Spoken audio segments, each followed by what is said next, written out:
বেঁচে থাকার একমাত্র সম্বল রিকশাটা নিয়েই বসে আছি পাড়ার একটা মোড়ে।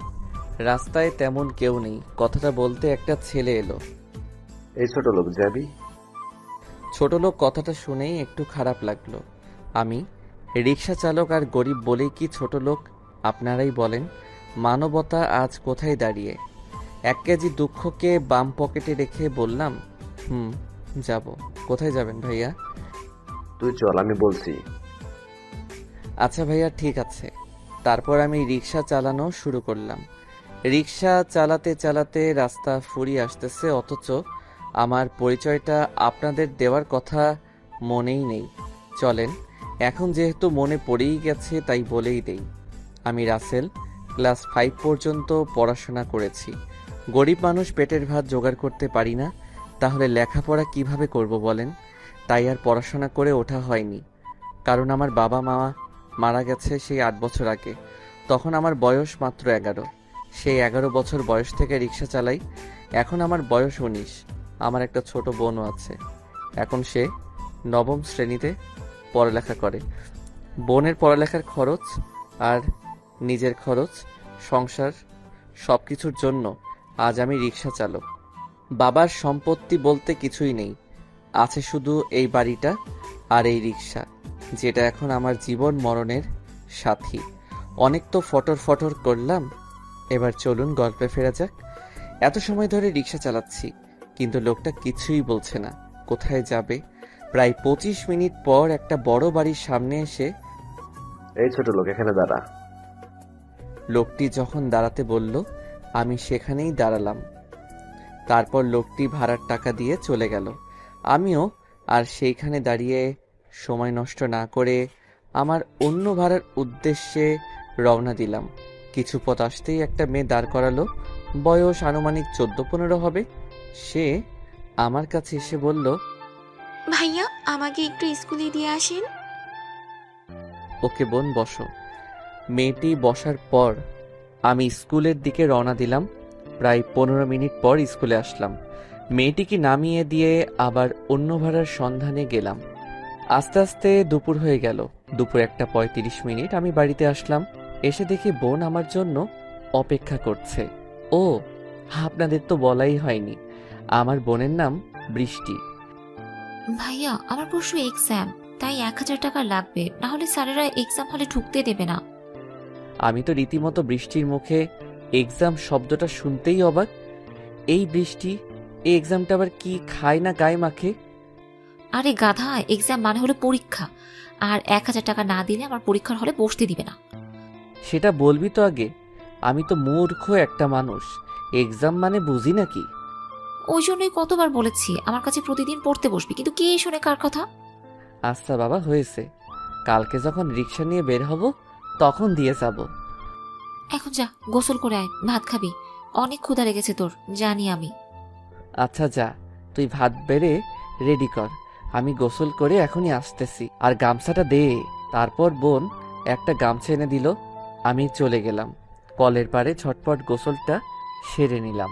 কলপাড়টা আমাদের বাড়ি থেকে একটু দূরে, তাই গোসল করে রাস্তা দিয়ে বাড়ি ফিরছিলাম। তখনই হিয়ার সাথে দেখা। হিয়া হচ্ছে আমার বন্ধু ছোটবেলা থেকেই। এখন অবশ্য তাকে আমি বন্ধু বলি না, কারণ একদিন আমি ওকে নাম ধরে তুই করে ডেকেছিলাম ওর বাড়িতে গিয়ে। আর তুই করে ডাকার কারণে হিয়ার মা আমাকে অনেক কথা শোনায়। তোর মতন মূর্খ অশিক্ষিত একটা ছেলে হয়ে আমার শিক্ষিত মেয়েকে কি না তুই করে বলিস? হারামজাদা, আপনি করে বলবি। সেদিন থেকে আমি আর বন্ধু ভাবি না, আমি ওকে আপনি করেই বলি। হঠাৎ হিয়া আমাকে বলল, ওই রাসেল, কোথায় যাস? বাড়িতে। কথাটা বলেই সেখানে আর এক মুহূর্ত সময় নষ্ট না করে ঝটপট বাড়িতে চলে এলাম। আসলেই হিয়া আমাকে বন্ধু ভাবে, কিন্তু ওর মায়ের কথায় আমি ওকে বন্ধু ভাবলেও প্রকাশ করি না।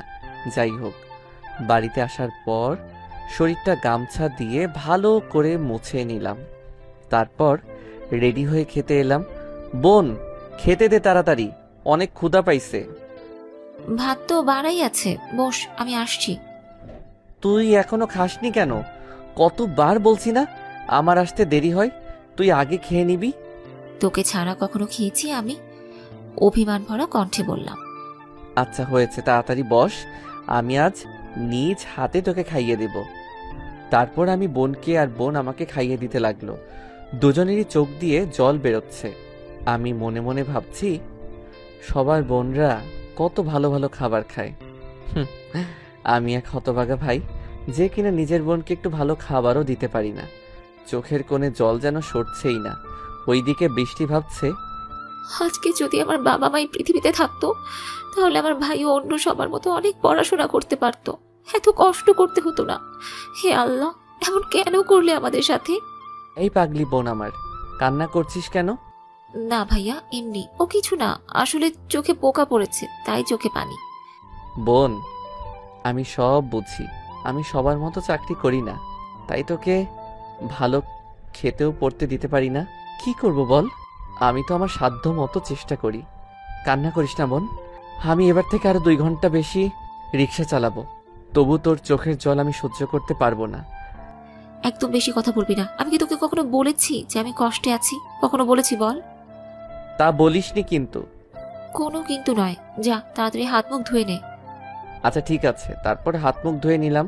তারপর একটু বসার পরে আবার রিক্সা নিয়ে বেরিয়ে গেলাম। কিছুক্ষণ যাওয়ার পর একজন বলল, দাদা এই জায়গায় যাবে? আমি রিক্সাটা তার কাছে থামিয়ে বললাম, যাব। বসবো তো, কিন্তু আমি কিন্তু 40 টাকা দিব। আসলে দাদা, আপনি যেখানে যাবেন সেখানকার ভাড়া তো 50 টাকা। আমি 40 টাকা দিব, যেতে হলে বলেন, না হলে ছাড়েন। না বাবা, বসে থাকার চেয়ে এই 40 টাকার ভাড়া মারলে তাও পকেটে আসবে মনে মনে। আচ্ছা, আমি আপনাকে 40 টাকাই নিয়ে যাব, উঠে বসুন। লোকটি বসার পরে আবার রিক্সা চালানো শুরু করলাম। প্রায় 20 মিনিট পর লোকটার বলা ঠিকানায় এসে পৌঁছালাম। লোকটি রিক্সা থেকে নেমে ভাড়া দিয়ে চলে গেল। আমিও সেখানে দাঁড়িয়ে না থেকে অন্য জায়গায় এসে নতুন প্যাসেঞ্জারের উদ্দেশ্যে দাঁড়িয়ে আছি। হঠাৎ কোথা থেকে যেন হিয়া এলো, এসে বলল, এই তাড়াতাড়ি বাড়িতে চল, দেখছিস না সন্ধ্যা হয়ে এলো। আচ্ছা চলুন। তারপর হিয়াকে নিয়ে বাড়িতে এলাম। আসার সাথে সাথে হিয়া রিক্সা থেকে নেমে আমার পকেটে কিছু টাকা মানে ভাড়া গুজে দিয়ে চলে গেল। আমি মানা করা সত্ত্বেও জোর করেই দিয়ে গেল। আমার বাড়ি আর হিয়ার বাড়ি পাশাপাশি, আগেই বলেছিলাম, তাই আমিও বাড়ি চলে এলাম। ভাইয়া আজকে সকালেই আসলি? হিয়া কোথায় যেন গিয়েছিল, ওকে নিয়ে আসলাম, তাই আমিও বাড়িতে চলে আসলাম। আসলে আমি তো এমন সময় বাড়ি আসি না, তাই বৃষ্টি উপরে কথা বলল। ভালো করেছিস, এখন যা, গিয়ে হাত মুখ ধুয়ে আয়, নাস্তা খাবি। নাস্তা কই পাইলি? অনেকটা অবাক হয়ে। হিয়া আপু দিয়ে গেছে। আচ্ছা বলে হাত মুখ ধুয়ে এসে নাস্তা খেয়ে টিভি দেখছি। এমন সময় কোথা থেকে জানি হিয়া আসলো, এসেই টিভিটা বন্ধ করে দিল। এই এই, আপনি টিভিটা বন্ধ করলেন কেন? তোর মতো মূর্খকে নিয়ে আর পারি না, তোকে মানুষ করতে হবে। যা তাড়াতাড়ি বই পড়। বৃষ্টি বোন আমার, আদর্শলিপি বইটা নিয়ে আসো তো, তোমার ভাইকে একটু মানুষ করি। আদর্শলিপি? হ্যাঁ আদর্শলিপি, তোমার মূর্খ ভাইকে আবার প্রথম থেকে সব শেখাতে হবে। কিন্তু আমি তো একটু পড়াশোনা জানি। কত জানিস তা তো আমার জানাই আছে। এই যে ম্যাডাম, আমি মূর্খ না, আমি ক্লাস 5 পর্যন্ত পড়াশোনা করেছি। বাবা, ক্লাস 5 পর্যন্ত পড়েই মনে হচ্ছে বিদ্যাসাগর হয়ে গেছে। আচ্ছা তাহলে অ আ ই ই পড় দেখি। স্বরেও স্বরেয়া রস্যই দীর্ঘই, দেখলেন আমি পড়তে পারি। ভাইয়া তুই অ পড়তে জানিস? কেন জানবো না? আচ্ছা ভাইয়া তুই ক খ গ খ পড়তে পারিস? পারি তো, কিন্তু উচ্চারণগুলো করতে পারি না। কেমন কেমন জানি। কারা যে এসব তৈরি করেছিল। উচ্চারণ করতে পারে না, আবার বলছে পড়তে পারে। কি মেয়ে রে বাবা, কথায় কথায় ধমক দেয়। আমি বুঝি ভয় পাই না? ছোট্ট একটা নিরীহ ছেলে আমি। তারপর ওরা দুজনে আমাকে অনেকক্ষণ পড়ালো, আমি অনেক কিছু শিখলাম। এখন রাত 9টা। হিয়া বাড়ি চলে গেল। আমি আর বোন খাওয়া দাওয়া করে ঘুমিয়ে পড়লাম। পরের দিন সকালে বৃষ্টির আগেই আমি ঘুম থেকে উঠে ফ্রেশ হয়ে রিক্সা নিয়ে বেরিয়ে গেলাম। আজকে আর বেশি দাঁড়াতে হলো না। পিছন থেকে কে যেন ডাকছে। আমি পিছনে তাকাতেই তো অবাক, কারণ এ তো হিয়ার বাবা। রিক্সা বড় বাজার চাবি। জামো, আপনি উঠে বসেন। হিয়ার বাবা কোনো কথা না বলেই রিকশায় উঠে বসলো। আমিও নির্দিষ্ট গতিতে রিকশা চালাতে শুরু করলাম। হঠাৎ, কিরে, তোকে আজকাল আমার মেয়ের সাথে বেশি দেখি কেন? ঘটনা কি? না কিছু না তো। হিয়া ম্যাডাম আমাদের বাড়িতে এমনি আসে, আর যখন রিকশা চালাই তখন আমার সাথে, তো রাস্তায় তাকে দেখবেনই, কারণ রিকশা করেই তো কোথাও যেতে হয়। সেটা বুঝলাম, কিন্তু যদি খারাপ কোনো মতলব থেকে থাকে তাহলে মন থেকে ঝেড়ে ফেলে দে, না হলে তোর লাশ কেউ নর্দমাতেও খুঁজে পাবে না। এসে গেছি, থাম। আমি মনের মাঝে একটু ভয়ের চিন্তা নিয়েই রিকশা থামালাম, কারণ তার গন্তব্যস্থলে এসে গেছি। এই নে তোর ভাড়া। স্যার আমার কাছে তো খুচরো নেই, আপনি একটু খুচরো দিন, মাত্র বের হয়েছি, আর আপনি আমার আজকের প্রথম প্যাসেঞ্জার। তোদের মতো ছোট লোকদের নিয়ে এই হয়েছে একটা চালা। এই নে ধর টাকা। স্যার আজ এই ছোট লোকগুলো আছে বলেই আপনারা সুখে শান্তিতে বসবাস করতে পারতেছেন।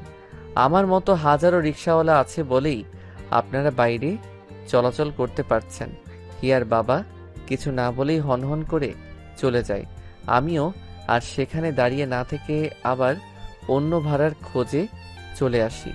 এইভাবে অনেক সময় ভাড়া মারার পরে দুপুরে বাসায় আসলাম। বাসায় এসে দেখি বৃষ্টি আর হিয়া বসে বসে কথা বলছে। ভাইয়া তুই এসেছিস, যা হাত মুখ ধুয়ে আয়, আমি ভাত দিচ্ছি।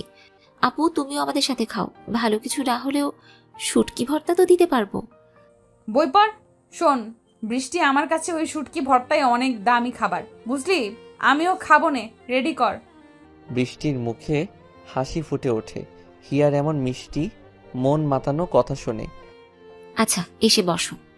আমি হাত মুখ ধুয়ে এসে বসে পড়লাম, ভাত খাচ্ছি, কিন্তু হিয়া শুধু বারবার আমার দিকে তাকাচ্ছে। ঘটনা কি বুঝতে পারলাম না। সে যাই হোক, খাবার খেয়ে উঠে একটু বসে আছি। বিকেলে আমার সাথে একটু ঘুরতে যাবে প্লিজ? আমি তো অবাক, এই মেয়ে বলে কি? আমার মতো একটা রিক্সা চালক নাকি তার মতো সুন্দরীর সাথে ঘুরতে যাবে? মনে মনে আপনার মতো ঠিক আছে তো? ঠিক আছে। আর বিকেলে আমি রেডি হয়ে বসে থাকবো, যদি না যাও তাহলে দেখতে পারবে বেশি নাকি একদম রড। বলি হিয়া চলে গেল। আমি ভাবছি কি বলে গেল হিয়া, যেখানে আমি তো জানি 1 মন তুলো আর 1 মন রড এক সমান। তাহলে কেন বললো? দ্যাট ভেবে কাজ নিয়ে আমি বরং কাজে যাই। বৃষ্টি আমি গেলাম, তুই দেখে শুনে থাকিস। ভাইয়া সাবধানে যাস, আর সঠিক সময়ে ফিরে আসিস, না হলে হিয়া আপুর মায়ের একটাও মাটিতে পড়বে না। জানিস তো সে কতটা রাগী। আচ্ছা তোরা আমাকে এত ভয় দেখাস কেন? আচ্ছা থাক, গেলাম বলেই আমি চলে আসলাম রিক্সা নিয়ে। কাজ করে আবার বাসায় চলে আসলাম। বাসায় এসে দেখি হিয়া আমাদের বাড়িতে সেজে গুজে বসে আছে, একদম পরী লাগছে। তাড়াতাড়ি রেডি হয়ে চলো। আমি কিছুই বলতে পারলাম না, কারণ যেতে মানা করলেই আমার উপর দিয়ে তুলো আর রডের হিসাবটা করবে, তাই আমি রেডি হয়ে আসলাম। চলো তাড়াতাড়ি। তারপর আমি রিক্সায় করে হিয়াকে নিয়ে আসলাম একটা পার্কে। আচ্ছা এখানে আসলেন কেন বুঝলাম না। তোর কিছু বুঝতেও হবে না, বুদ্ধ একটা। চল ভেতরে যাওয়া যাক। হিয়া আমার হাত ধরে একটা ফাঁকা জায়গায় নিয়ে দাঁড় করালো। এইভাবে দাঁড়িয়ে থাকবে, একটুও নড়বে না বলে দিলাম। আচ্ছা ঠিক আছে। দেখলাম হিয়া তার ভ্যানিটি ব্যাগ থেকে একটা গোলাপ বের করে আমার সামনে হাঁটু গেড়ে। জানি না তোমাকে এই মনে জমা থাকা কথাগুলো কিভাবে বলবো। তোমার সাথে থাকতে থাকতে কখন যে ভালোবেসে ফেলেছি নিজেও জানি না। সেই ছোট্ট থেকেই তোমাকে ভালোবাসি, কিন্তু কখনো বলিনি। আজ বললাম আই লাভ ইউ। কি মেয়ে রে বাবা, সারা জীবন দেখলাম একটা ছেলে মেয়েকে ভালোবাসার কথা বলে, আর এই মেয়ে নিজেই বলছে মনে মনে। আচ্ছা এই যে বললেন আই লাভ ইউ না কি যেন, এটার মানে কি? বুদ্ধ একটা, আমি কারে ভালোবাসতে গেলাম যে আই লাভ ইউ মানেই বোঝে না? বাবু, আই লাভ ইউ মানে আমি তোমাকে ভালোবাসি। কি? আপনি আমাকে ভালোবাসেন মানে কি? কোথায় আপনি আর কোথায় আমি? এক সামান্য রিক্সাওয়ালা আপনার সাথে আমার যায় না। একটা কথা আমি বুঝি না, আমি তোমাকে চাই চাই, তোমাকে ছাড়া আমি নিজেকে ভাবতে পারি না। দেখেন হিয়া ম্যাডাম, পাগলামো করবেন না। আমার আর আপনার এই প্রেম ভালোবাসা এই সমাজ মেনে নিবে না, আর আপনার বাবা জানতে পারলে তো আমাকে কেটে যমুনায় ভাসিয়ে দিবে। তুমি আমাকে ভালোবাসবে না সেটাই তো? আমি আপনাকে ভালোবাসতে পারবো না। কেন বুঝতে পারেন না আমার সাথে আপনার যায় না? তখনই হিয়া একটা চাকু বের করে ব্যাগ থেকে এই আপনি এটা কেন বের করতেছেন? তুমি যদি কাউকে ভালো না বাসো তাহলে এই চাকু দিয়ে নিজেকে শেষ করে দিব। তোমাকে যদি না পাই তাহলে এই জীবন রেখেই বা কি লাভ? আমি 1 থেকে 3 পর্যন্ত গুনবো, এর ভেতরে যদি ভালোবাসি না বলো তো নিজেকে শেষ করে দিব। হিয়া তার গলায় চাকু ধরে রেখেছে। কি জ্বালা, আপনারাই বলেন। আমার সাথে কি ওর মিলে? আমি যে ওকে পছন্দ করি না সেটা না, আমিও ওকে খুব ভালোবাসি, কিন্তু আমাদের এই ভালোবাসা কেউ মেনে নিবে না। এ কেন বোঝে না? 2 জোরে বললাম। এক কথায় খেলো। তুমি যখন গভীর মন দিয়ে কিছু একটা চিন্তা করতেছিলাম তখন 1 বলা শেষ হয়েছে। 3 বলার আগে আমি ওকে টান দিয়ে বুকে টেনে নিলাম। আমিও তোমাকে খুব ভালোবাসি, কিন্তু বলতে পারিনি। আর একটু দেরি করলেই তো আমি গেছিলাম আল্লাহর কাছে। এমন পাগলামি কেন করো? যদি তোমার কিছু হয়ে যেত তখন আমি কি নিয়ে বাঁচতাম? আমার জান পাখি থাকতে আমার কিছুই হবে না। এইভাবে অনেক প্রেমালাপ করে বাসায় চলে আসলাম। বাসায় আসতেই ভাইয়া, ভাবি কোথায় গেল? আমি তো অবাক। বৃষ্টি ভাবি কাকে বলছে? এই তুই পাগল হলি নাকি? ভাবিকে ভাবি আর ভাবি কোথায় থেকে আসবে? ন্যাকা ষষ্ঠী, আমি মনে হয় কিছুই বুঝি না। হিয়া ভাবি আমাকে সব বলেছে এবং তোকে কি করে রাজি করাতে হবে সেই প্ল্যানটা আমারই ছিল। কি তবে রে, দাঁড়া তোকে দেখাচ্ছি মজা। এইভাবে হাসি ঠাট্টার মধ্যে দিয়ে পেরিয়ে গেল 1 বছর। এখন আমার আর হিয়ার ভালোবাসার কথা সবাই জেনে গেছে। হিয়ার বাবা আমাকে দেখতেই পারে না। হিয়ার মা, তোমার মেয়েকে বোঝাও ভালো করে, ওই রিক্সাওয়ালার সাথে যেন না মিশে। আমি কিন্তু মেনে নিব না। আমি বোঝাতে বোঝাতে সব কথা ফুরিয়ে গেছে। এখন তোমার মেয়েকে তুমি বোঝাও, আমি পারবো না। বাবা, আমি রাসেল ছাড়া বাঁচতে পারবো না, সেটা কেন বোঝো না? আমার মুখে মুখে কথা বলিস ফাজিল মেয়ে। বাবা, তুমি আমাকে মারো কাটো আর যাই করো না কেন, তবু আমি রাসেলকে ভুলতে পারবো না। এটাই কি তোর শেষ কথা? এটাই আমার শেষ কথা। আমি মরলেও রাসেলের সাথেই মরবো আর বাঁচলেও রাসেলের সাথেই বাঁচবো। আজ থেকে মনে করব আমার কোনো মেয়ে নেই, আমি নিঃসন্তান। পেরিয়ে যা আমার বাড়ি থেকে। যদি কখনো আমার বাড়িতে আসিস তো আমার মরা মুখ দেখবে। হিয়া কান্না করেই যাচ্ছে। হিয়ার বাবা হিয়াকে ধাক্কা দিয়ে বাড়ির বাহিরে বের করে দিয়ে দরজা লাগিয়ে দেয়। বাবা দরজা খোলো, আমি কোথায় যাব? প্লিজ বাবা দরজা খোলো।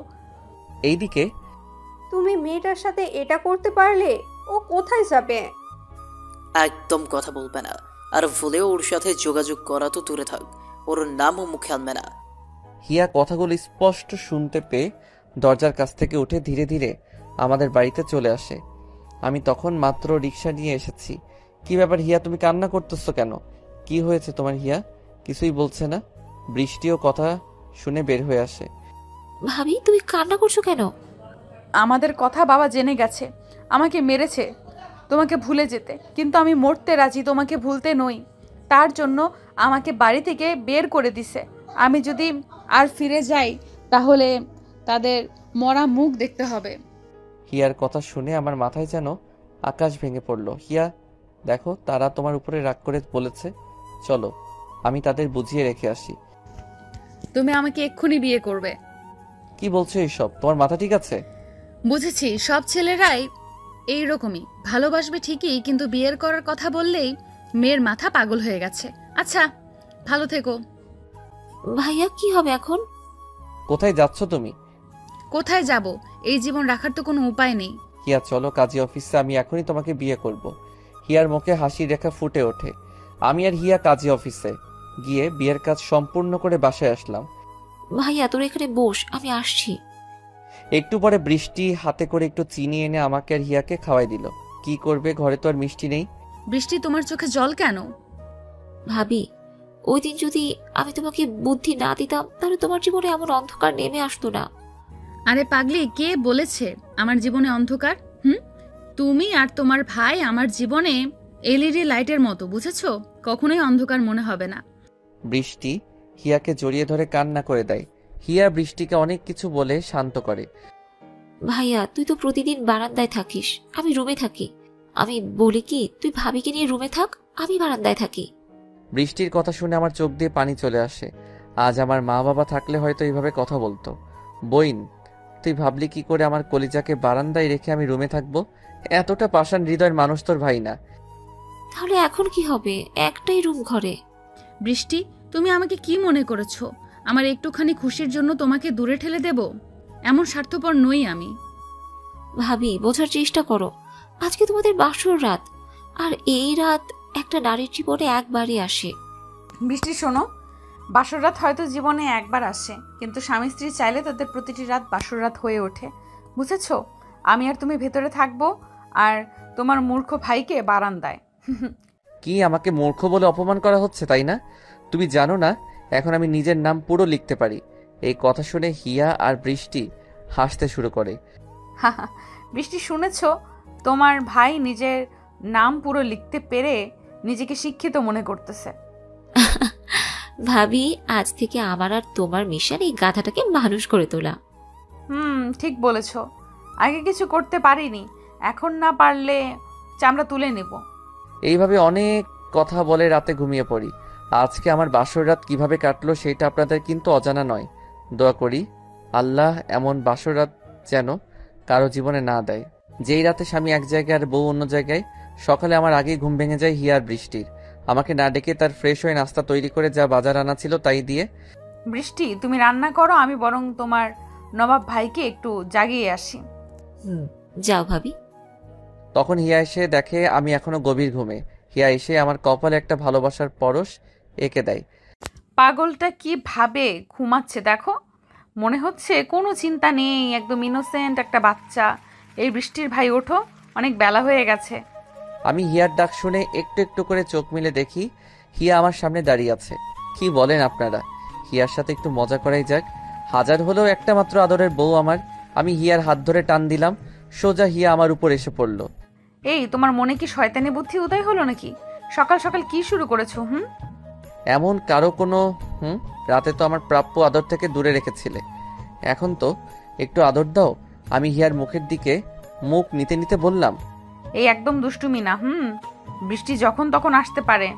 তাও যাও, তাড়াতাড়ি ফ্রেশ হয়ে খেতে আসো, বেলা অনেক হয়ে গেছে, কাজে যেতে হবে নাকি, বুঝেছো?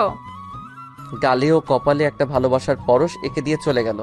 আমিও মিষ্টি বউটার আদর পেয়ে মুখে একরাশ হাসি নিয়েই বিছানা থেকে উঠে ফ্রেশ হয়ে নাস্তা করতে চলে আসলাম। আমি বৃষ্টি হিয়ার নাস্তা শেষ করলাম।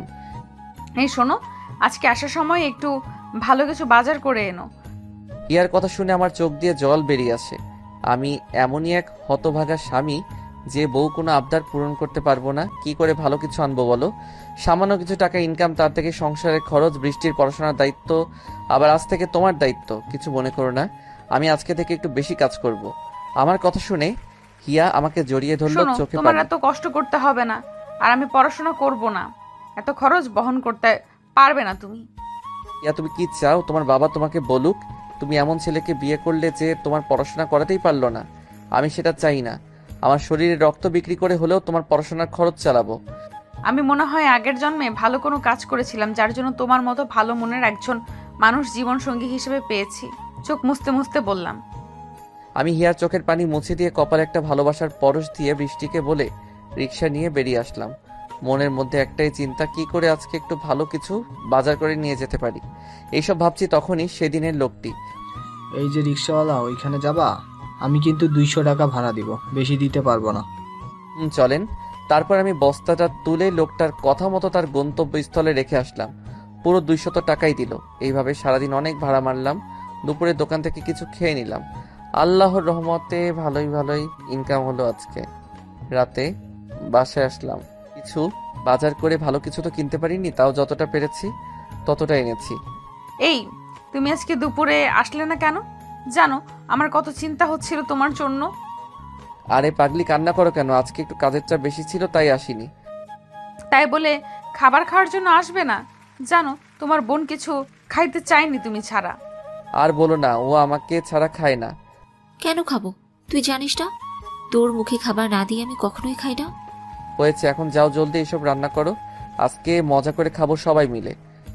বৃষ্টি, তুমি পড়তে বসো, আর তুমি ফ্রেশ হয়ে বৃষ্টির কাছে একটু পড়া শেখো। আমি বরং একটু সময়ের মাঝেই রান্নাটা সেরে ফেলি। ভাবি, তুমি একা একা রান্না করতে পারবে না, আমি বরং তোমার সাথে রান্না করি। তোমাকে যেটা বললাম সেটা করো। বলেই হিয়া রান্না করতে চলে গেল, আর ফ্রেশ হয়ে বৃষ্টির কাছে পড়তে বসলাম। পাক্কা 2 ঘন্টা পরে মহারানীর রান্না শেষ হয়। আর এই অনেক পড়াশোনা হয়েছে, এখন চলো, তাড়াতাড়ি খেয়ে নিবে। তারপর সবাই একসাথে খাবার পর্ব শেষ করে শুয়ে পড়লাম। সকালে সবার আগে ঘুম থেকে উঠে আমি রিক্সা নিয়ে চলে গেলাম। কাজ করে দুপুরে বাসায় আসলাম। এইভাবে চলছিল আমাদের অভাবের সংসার।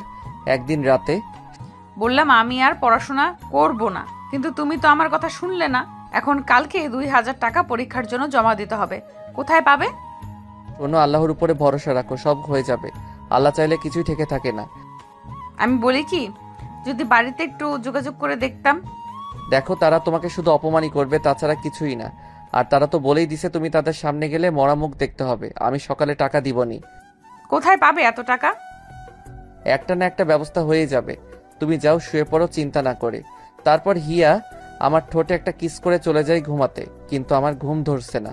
টাকায় আছে 2000 চাউল সহ বাজারে সবকিছু কেনার জন্য। এখন হিয়াকে দিলে বাজার করব কি করে? এইসব ভাবতে ভাবতে কখন যে ঘুমিয়ে গেছি খেয়ালই নেই। সকালে ফজরের আজান দিলে হিয়া আর বৃষ্টিকে নামাজ পড়তে বলে আমি মসজিদে গিয়ে নামাজ পড়ে আসলাম। হিয়া, এই নাও তোমার টাকা। হিয়া তো অবাক, আমি টাকা কোথায় পেলাম? তুমি টাকা কোথায় পেলে? আমার কাছে ছিল। এখন যাও, রান্না করে রেডি হয়ে নাও, আমি তোমাকে কলেজে রেখে আসি। বলেই হিয়া রান্না করতে চলে গেল। বেশ কিছু সময় পরে রান্না শেষ হলে সবাই নাস্তা করে নিলাম। আমি হিয়াকে নিয়ে কলেজে চলে আসি। হিয়া, নামো, তোমার কলেজে এসে গেছি। তুমি আমার সাথে চলো। আমি যাব না, সবাই তোমাকে কি বলবে? একটা রিক্সাওয়ালা, তোমার স্বামী, এই কথা বলছি। তখনই হিয়ার বান্ধবী বিথি আসে। কি রে হিয়া, এই ছোট লোক রিস্কাওয়ালা তোর বর? ভাবতেই তো ঘৃণা হচ্ছে আমার। ছি, তোর রুচি এত নিচু। বিথির কথা শুনে হিয়ার অনেক রাগ হয়। ঠাস করে হিয়া বিথির গালে লাগিয়ে দেয়। টাকাটা জমা দিয়েই চলে আসবো। কি বলিস? ও ছোট লোক হোক আর যাই হোক, ও আমার স্বামী। সো ওর সম্পর্কে আর একটাও বাজে কথা বলবি না। তুই ওর জন্য আমাকে মারলি? হ্যাঁ, মারলাম। আর শোন, আমি চাই না তোর মতো অহংকারী মেয়ে আমার বন্ধু হোক, যে কিনা মানুষকে মানুষ মনে করে না। আমার চোখে তো জল চলে আসে। মেয়েটা তো খারাপ কিছুই বলেনি, সবাই এটাই বলবে। কারণ হিয়ার মতো শিক্ষিত একটা মেয়ে আমার মতো রিক্সাওয়ালাকে বিয়ে করেছে। হিয়া, তুমি কাজ শেষ করে এসো, আমি গেলাম। এক হাত দিয়ে চোখটা মুছে নিলাম। হিয়া কিছু বলছে না, কারণ ও বুঝতে পারছে এখানে থাকলে আরও অপমান হতে হবে। তারপর আমি সেখান থেকে ভাড়ার খোঁজে চলে আসি। ওইদিকে বিতি হিয়ার বাবাকে ফোন করে সব ঘটনা খুলে বলে, আর হিয়াকে বিয়ে করেছি সেটাও বলে। হিয়ার বাবা তো সেই লেভেলে রেগে যায়। এইদিকে আমি একটা ভাড়া মেরে আসতেছি, তখনই সামনে দেখি হিয়ার বাবা আমার দিকে তেড়ে আসতেছে, সাথে কিছু ছেলেও আছে। ভয়ে তো আমার কলিজা শুকিয়ে গেল। কিরে ছোট লোকের বাচ্চা, আমার মেয়েকে ভুলিয়ে ভালিয়ে বিয়ে করে নিয়েছিস? কি ভেবেছিস আমি কিছু বলবো না? এটা ভুল। দেখেন, আমি কিন্তু জোর করে কিছু করিনি, বরং আমি হিয়াকে বিয়ে করে আপনার সম্মানহানির হাত থেকে বাঁচিয়েছি। তোর কথা শুনতে আমি এখানে আসিনি। আমার ভাবতে অবাক লাগে, হিয়া তোর মতো একটা ছোট লোক রিক্সাওয়ালাকে বিয়ে করেছে। এই তোরা দাঁড়িয়ে কি দেখছিস? যা ওর রিক্সা ভেঙে ওর হাত পা ভেঙে দেয়। ছোট লোকের বাচ্চাটা পঙ্গু হয়ে পড়ে থাকলে এমনিতেই আমার মেয়ে আমার কাছে চলে আসবে। ওরা আমার রিক্সা ভেঙে তছনছ করে দিল। আমি অনেক বোঝালাম, কিছুই শুনল না ওরা, বরং আমাকে ও অনেক মেরে রাস্তায় ফেলে চলে গেল। আমি খোঁড়াতে খোঁড়াতে বাড়িতে আসলাম। হিয়া বলে মাটিতে পড়ে গেলাম। হিয়া আমার ডাক শুনে দৌড়ে বাইরে এসে দেখে আমার শরীর থেকে টপ টপ করে রক্ত পড়তেছে, আর আমি মাটিতে পড়ে আছি। এই তোমার কি হয়েছে? তুমি এইভাবে পড়ে গেলা কেন? আর তোমার শরীরে রক্ত কেন? হিয়ার কান্না শুনে বৃষ্টি দৌড়ে চলে আসে। ভাবি, কাঁদছো কেন? কি হয়েছে? সামনে তাকাতেই দেখতে পাই আমি মাটিতে পড়ে আছি, শরীর থেকে রক্ত বের হচ্ছে। ভাইয়া, কি হলো তোর? তোর শরীরের রক্ত কেন? এভাবে শুয়ে আছিস কেন? তারপর হিয়া আর বৃষ্টি আমাকে বিছানায় শুয়ে দিয়ে রক্ত পরিষ্কার করে দিয়ে মাথায় পানি দিতে থাকে। এইদিকে বৃষ্টি ডাক্তারকে নিয়ে আসে। ডাক্তার আমার অবস্থা দেখে ভয় পেয়ে যায়। এভাবে কারা মেরেছে নাকি? জানি না ডক্টর, একটু আগে এখানে এসে অজ্ঞান হয়ে পড়ে গেল। খুব খারাপভাবে মেরেছে। আমি ড্রেসিং করে দিয়ে গেলাম, রোগী একটু ঘুমাক আর এই ওষুধ এনে খাওয়াবেন, তবে সাবধান 1 সপ্তাহের আগে যেন বিছানা থেকে না ওঠে। আচ্ছা ঠিক আছে। ডাক্তার ফ্রি নিয়ে চলে যায়। বৃষ্টি, এখন ওষুধ আনার জন্য টাকা কোথায় পাবো? ভাবি, ভাইয়া আমাকে প্রায় কিছু কিছু টাকা দিত কিছু কিনে খাওয়ার জন্য, কিন্তু আমি সেই টাকা খরচ করতাম না। এই নাও 500 টাকা হয়েছে। আচ্ছা, তুমি তোমার ভাইয়ের পাশে থাকো, আমি ওষুধ নিয়ে আসি। হিয়া তাড়াতাড়ি গিয়ে ওষুধ নিয়ে চলে আসে, আমাকে ওষুধ খাইয়ে দেয়। একটু পরে আমার ঘুম ভেঙে যায়। এই তোমরা কান্না করতেছো কেন? এই, তোমার সাথে এসব হলো কিভাবে? আর রিক্সার কি হয়েছে? সন্ত্রাসী দল আমার রিক্সা ভেঙে দিয়ে আমার এই অবস্থা করেছে। কারা এসব করেছে আর কেন করলো বলো? এই কেঁদো না প্লিজ। আর এই বৃষ্টি, এইভাবে কাঁদিস কেন? আমার কিছু হয়নি। এইভাবে 3 দিন চলে যায়। এখন আমি একটু সুস্থ, কিন্তু বিছানা ছাড়তে খুব কষ্ট হয়। বৃষ্টি, তোর মুখ শুকনো মনে হচ্ছে কেন? খাস নাই নাকি? কি করে খাবো ভাইয়া? রাত থেকে ঘরে কিছুই নেই, আর একটা টাকাও নেই। তাহলে কিভাবে খাবো বল? আল্লাহ এমন কেন করলে আমাদের সাথে? আমরা তো কোনো দোষ করিনি, তাহলে কেন এত কষ্ট দিচ্ছ? বৃষ্টি, তোর ভাবি কোথায়? কি হলো, তোর ভাবি কোথায়? ভাবি তাদের বাড়ি গেছে। কি বলিস? কেন গেছে সেখানে?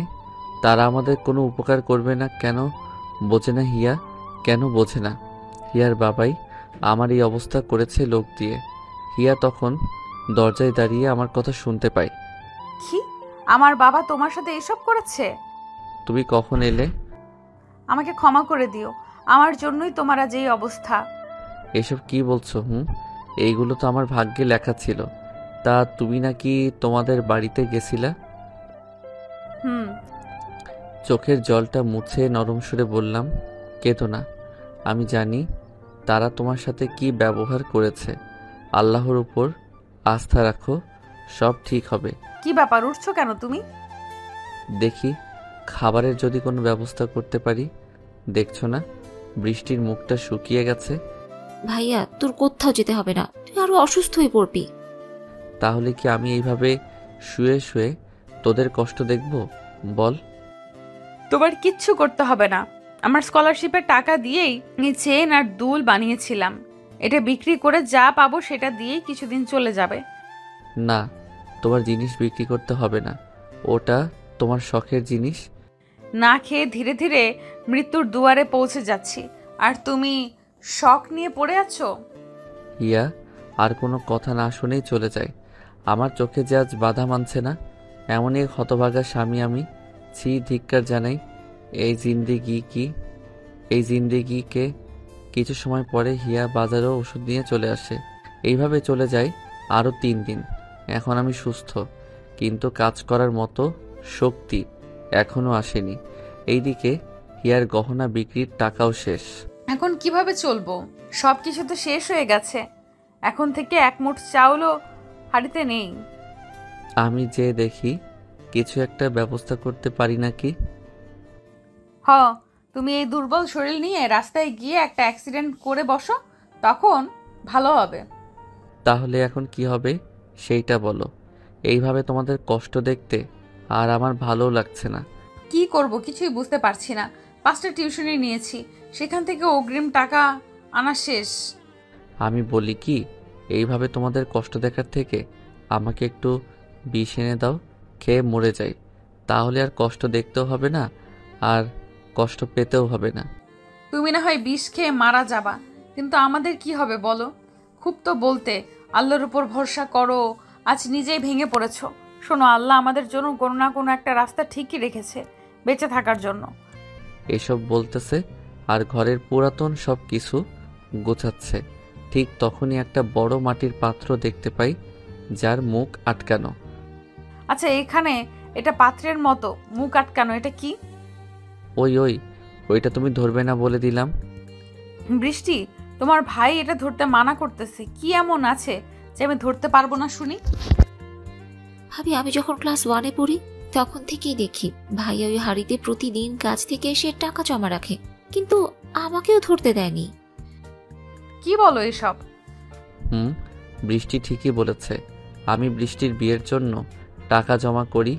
জানি কয় টাকা হয়েছে। আচ্ছা, ওইটা ভেঙে দেখি যদি আমাদের খাবারের কিছু ব্যবস্থা করা যায় টাকা দিয়ে। না, মোটেও না। ওই টাকা আমি বৃষ্টির বিয়ের জন্য জমা করতেছি, ওইটা ভাঙা যাবে না। চুপ থাকো, পেটে ভাত নেই আর পড়ে আছে বিয়ে নিয়ে। বেঁচে থাকলে টাকার জোগাড় হয়েই যাবে, আগে তো খেয়ে বাঁচো, বুঝলে?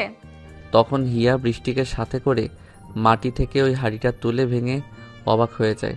কেননা শুধু শুধু টাকা আর টাকা, 5 টাকা থেকে শুরু করে 1000 টাকার নোটে ভরা। এত টাকা? ভাবি গুনে দেখি কত টাকা আছে। হিয়ার আর বৃষ্টি আস্তে আস্তে পাক্কা 4 ঘন্টা সময় ব্যয় করে টাকা গণনার কার্য শেষ করে। ওই হিয়া কত টাকা হলো? মনে হয় 10,000 হয়েছে, তাই না? কি বললো তুমি? এখানে টাকা আছে 10,50,105 টাকা। টাকার পরিমাণ শুনে তো আমার হার্ট অ্যাটাক হওয়ার মতো অবস্থা। এত টাকা! বাবারে বাবা! এত টাকা থাকতে আমরা না খেয়ে দিন কাটাচ্ছি, ভাবা যায়? এই শোনো, এই টাকা দিয়ে কি করা যায়? হ্যাঁ, তাই তো। এই টাকা দিয়ে কি করা যায় সেটা তো ভাবার বিষয়। তবে তোমরাও ভাবো, এমন কিছু করতে হবে যার মাধ্যমে আল্লাহর রহমতে আমাদের কষ্টের দিন শেষ হয়। তুমি ঠিকই বলেছো। আমার মাথায় একটা আইডিয়া এসেছে, যদি অনুমতি দাও তো বলবো। বোন আমার, জলদি বল, তোর কথাটা আগে শুনি। আমিও ভাবি দুজনেই তোর সেলাই মেশিনের কাজ জানি। জানি তো, কিন্তু সেটা দিয়ে কি হবে? হিয়া, আগে তো বৃষ্টির কথা শেষ করতে দাও, তাহলে তো বুঝতে পারবে ও ঠিক কি বলতে চায়। দেখো, সিনেমায় দেখেছি আমাদের বিখ্যাত অভিনেত্রী শাবানা পারভিন কিন্তু সেলাই মেশিন দিয়ে তার ভাগ্য পরিবর্তন করেছিল। আমরা না হয় আল্লাহর রহমতে সেই কাজ করে নিজেদের ভাগ্যকে পরিবর্তন করার জন্য কাজ করব। তুই কথা একেবারেই ফেলে দেওয়ার মতো বলিস নাই। তাহলে আমি বলি কি, 10টা সেলাই মেশিন কিনে আনো, আমি বৃষ্টি কাজ করব। পরে এখানের অনেক মেয়ে আমাদের কাজ দেখে কাজ করতে আগ্রহী হবে, আর তুমি ঘুরে ঘুরে কাপড়ের অর্ডার আনবে। হ্যাঁ, ঠিক বলেছ। এইভাবে আমরা কাজ করতে শুরু করলাম। আমি লোকের দাঁড়ে দাঁড়ে ঘুরে কাপড় বানানোর অর্ডার নিয়ে আসি, আর হিয়ারা কাজ করে। ও, আপনাদের তো বলা হয়নি, এখন হিয়া আর বৃষ্টি বাদে আরও 5 জন মেয়ে কাজ করে। একদিন রাস্তা দিয়ে আসতেছি, ঠিক তখনই দেখতে পাই সামনে এক লোক কি নিয়ে যেন কথা কাটাকাটি করতেছে। তাই আমি সেখানে এগিয়ে যাই। আচ্ছা, আপনারা রাস্তায় দাঁড়িয়ে এভাবে ঝগড়া করতেছেন কেন? আমার কথা শুনে কোট প্যান্ট পরা লোকটা, মানে মানিক, বলে, আর বইলো না, এই লোকের কাছে আমি 300 পিস জামা বানাইতে দিচ্ছি, কিন্তু সে কিছুতেই বানাইয়ে দিচ্ছে না, শুধু ঘোরাচ্ছে আমাকে। ও আচ্ছা, দেখেন, তার মনে হয় কোনো সমস্যা হয়েছে, তাই আপনার কাপড়গুলা বানিয়ে দিতে সমস্যা হচ্ছে। সমস্যা হলে সেটা আগেই বলতে পারতো। এখন আমার 7 দিনের ভিতরে এই জামাগুলো চাই, না হলে আমার কপালে খারাপ আছে। আচ্ছা, আমি বলি কি, আমিও এইভাবে অর্ডার নিয়ে পোশাক বানানো কাজ করে থাকি। যদি আপনি একটু ভেবে দেখতেন। তুমি কাজ সেলাইয়ের কাজ করো নাকি? আমি তো করি না, আমার বাসায় কাজ করার লোক আছে, নতুন শুরু করেছি। আচ্ছা, দেখো তো এই ডিজাইনে কাজ করতে পারো নাকি। যদি পারো তাহলে তোমাকে 1000 পিস কাপড়ের অর্ডার দিব। ডিজাইন দেখে তো আমি অবাক, কেননা হিয়া রাতে আমাকে এইরকম ডিজাইনে কাপড় বানাবে বলেছিল।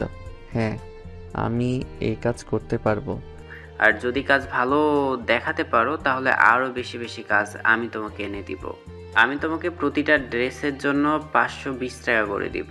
তাহলে 1000 পিসের মজুরি আসে 5,20,000 টাকা। এই নাও 20,000 টাকা অ্যাডভান্স, আর তোমার ঠিকানা দাও, এক্ষুনি সব মাল সামানা তোমার বাড়িতে পৌঁছে দিয়ে যাবে। তারপর আমি তাকে ঠিকানা দিয়ে ধন্যবাদ জানিয়ে খুশি মনে বাড়িতে চলে আসলাম। কি সাহেব, আজকে এত খুশি খুশি কেন মনে হচ্ছে আপনাকে? আমি হিয়াকে জড়িয়ে ধরে কোলে তুলে নিলাম। সবাই চেয়ে আছে আর মিটিমিটি হাসতেছে। হিয়া তো লজ্জায় চোখ বন্ধ করে আছে।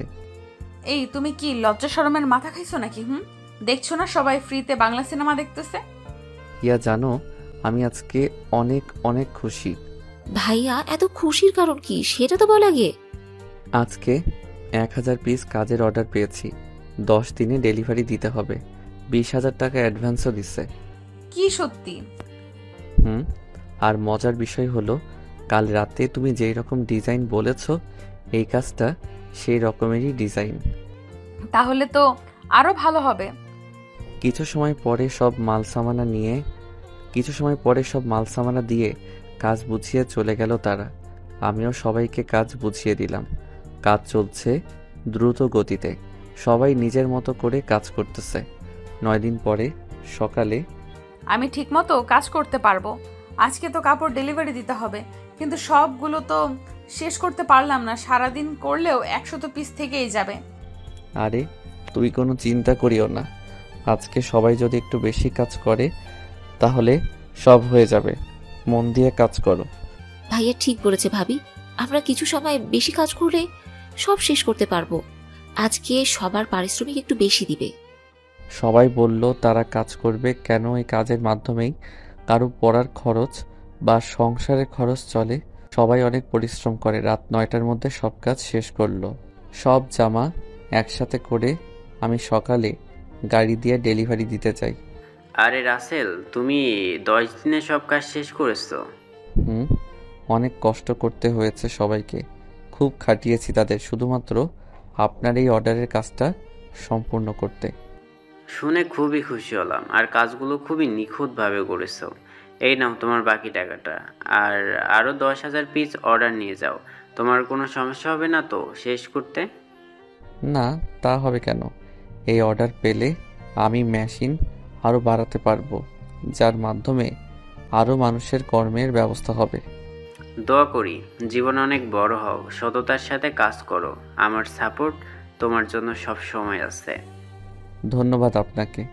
বলেই আমি টাকা বুঝে নিয়ে বাসায় চলে আসলাম।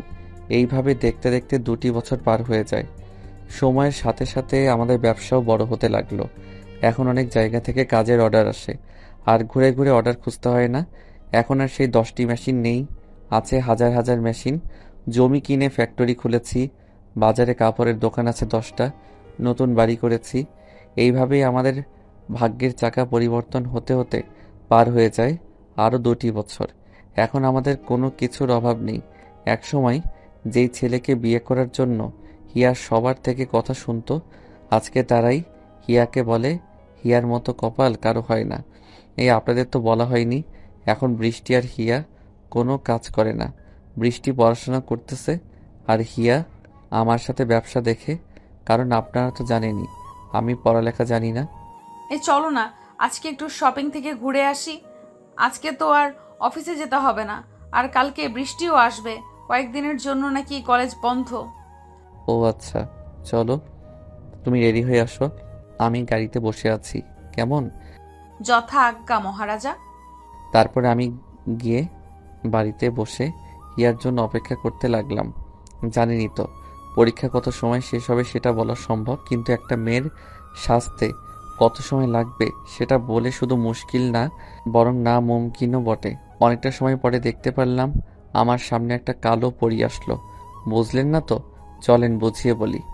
হিয়া কালো কালারের শাড়ি পরেছে, যাতে হিয়াকে পরীর থেকে কোনো অংশে কম মনে হচ্ছে না। এইভাবে কি দেখো? আমার বুঝি লজ্জা করে না? ওরে মারে, বলে কি? তোমার লজ্জাও করে? আগে তো কখনো তুমি লজ্জা পেয়েছো দেখি নাই, আজকে হঠাৎ লজ্জা কিসের জন্য? দেখো, একদম মজা নিবে না, তাহলে তেলাপোকার জুস খাওয়াবো কিন্তু, বলে দিলাম, ফাজিল একটা। তারপর আমি আর হিয়া শপিং মলের উদ্দেশ্যে রওনা দিলাম। গাড়ি চলছে তার আপন গতিতে। রাস্তায় হঠাৎ আমার চোখ আটকে যায় একটা মানুষকে দেখে। সে আর কেউ না, সে হলো হিয়ার বাবা। ও আপনারা তো জানেনই না, আমরা এখন অন্য শহরে থাকি, কারণ হিয়া ওদের শহরে থাকতে চায়নি। হিয়া, তোমার বাবার এই অবস্থা কেন? আমিও বুঝতে পারতেছি না বাবা, পাগলের মতো ঘুরছে কেন? কান্না করে বললাম। আচ্ছা জানো, তুমি চুপটি করে বসে থাকো, আমি বরং যে কাউকে দিয়ে শুনে আসি তোমার বাবার কি হয়েছে। আচ্ছা যাও, আর শোনো, সাবধানে যেও কিন্তু। তারপর আমি গাড়ি সাইড করে একটা লোককে বললাম শ্বশুর মশাইয়ের এই অবস্থা কেন সেটা জানার জন্য। কিছু সময় পরে লোকটা ফিরে এসে বলল, আমার শাশুড়ি নাকি অনেক অসুস্থ, হাসপাতালে ভর্তি, অপারেশন করতে নাকি 10 লক্ষ টাকা লাগবে। ওইখানে গিয়ে কি জানতে পারলে শুনি? আর তুমি ওই লোকটার সাথে কি বা কথা বললে? না থাক, তেমন কিছু না। আর আমি গেলে তোমার বাবা চিনে ফেলতো, তাই ওই লোকটাকে দিয়ে শুনে আসলাম। বলো না কি হয়েছে? তোমার আম্মু অনেক অসুস্থ, হাসপাতালে ভর্তি। অপারেশন করানোর জন্য নাকি 10 লক্ষ টাকা লাগবে। তোমার বাবা অনেক খুঁজেছে কিন্তু কোথাও টাকা জোগাড় করতে পারিনি। তার জন্যই তোমার বাবা পাগলের মতো এখানে ওখানে ঘুরতেছে। ও আচ্ছা, চলো এখান থেকে, আমাদের আর কোনো কাজ নেই তাই না? কোথায় যাব এখন? তোমার আম্মুর অসুস্থতার কথা জেনেও তুমি কোথায় যেতে চাচ্ছ শুনি? আমরা শপিং করতে এসেছি, এখন বলছো কোথায় যাব? আমরা সেখানেই যাব, বুঝেছো? কি, তোমার আম্মু হাসপাতালে মৃত্যুর সাথে পাঞ্জা লড়তেছে আর তুমি শপিং করার কথা বলতেছো? তোমার মাথা ঠিক আছে তো নাকি? হ্যাঁ, আমার মাথা ঠিকই আছে। যারা আমার দুঃসময়ে পাশে ছিল না, আমার সর্বনাশ করতে চেয়েছে, তাদের পাশে কেন থাকবো? জানো, তুমি যখন অসুস্থ ছিলে, টাকার অভাবে আমরা না খেয়ে দিন পার করতাম, তখন আমার বাবা মায়ের পা ধরে কান্না করেছিলাম, আমাকে সাহায্য না করে দূর দূর করে তাড়িয়ে দিয়েছিল। দেখো, তারা ভুল করেছে বলে আমরাও যে তাদের সাথে এমনটা করব সেটা কিন্তু না। তারা আমাদের গুরুজন। তুমি কি চাও সেটা বলো, এত ঘুরিয়ে পেঁচিয়ে কেন বলতেছো? চলো আমরা ওই হাসপাতালে গিয়ে দেখি তাদের কি অবস্থা। এখন তাদের পাশে থাকা আমাদের কি দায়িত্ব। তোমার মনে নেই বাবা কি বলেছিল? আমি তাদের সামনে গেলে তাদের মরা মুখ দেখতে হবে। আমাদের সব কিছুই মনে আছে। এখন পুরনো কথা মনে রেখে তাদের কি কষ্ট দিতে পারি বলো? আচ্ছা যাব, চলো, কিন্তু আমরা দূর থেকে দেখেই চলে আসব, তাদের সামনে কিন্তু যাব না। তারপর আমি আর হিয়া হাসপাতালে আসার জন্য গাড়ি চালাতে লাগলাম। ও আপনাদের তো বলাই হয়নি, আমরা আর আগের জায়গায় থাকি না, কারণ হিয়া চায় না তার বাবা মার চোখের সামনে থাকতে। এই দেখেন, আপনাদের সাথে কথা বলতে বলতে আমরা হাসপাতালে চলে আসলাম। কোন রুমে আছে সেটা তো জানি না, তাই রিসেপশন থেকে জেনে ওই রুমের সামনে চলে আসি। ভিতরে যাওয়ার সাহস নেই, তাই বাইরে দাঁড়িয়ে আছি। ভিতরে কথোপকথন হচ্ছে। দেখুন, আপনি যদি 2 ঘন্টার মধ্যে টাকার ব্যবস্থা না করেন তাহলে রোগীকে কিন্তু বাঁচানো সম্ভব হবে না। দেখুন ডাক্তার সাহেব, আমি অনেক চেষ্টা করেছি কিন্তু টাকা জোগাড় করতে পারিনি। আপনারা একটা কিছু করেন, আমি পরে টাকা দিয়ে দিব। দেখুন, এখানে কোনো ডাক্তারই বাকিতে অপারেশন করাবে না, আর সেখানে 1-2টা টাকা না, পুরো 10 লক্ষ। ডাক্তার সাহেব, আমি আপনার পায়ে পড়ি, আপনি কিছু একটা করেন। সরি, আমি কিছু করতে পারবো না। এখন 2 ঘন্টার মধ্যে টাকা জোগাড় না করতে পারলে আমাদের কিছু করার নেই। বলেই ডাক্তার রুম থেকে বেরিয়ে আসে। আমি হিয়াকে বললাম, হিয়া, আমরা কি এখনো চেয়ে চেয়ে দেখবো? তাদের উপকারেই যদি না আসতে পারি তাহলে আমাদের এত টাকা পয়সা থেকে কি লাভ বলো? হিয়ার চোখে পানি।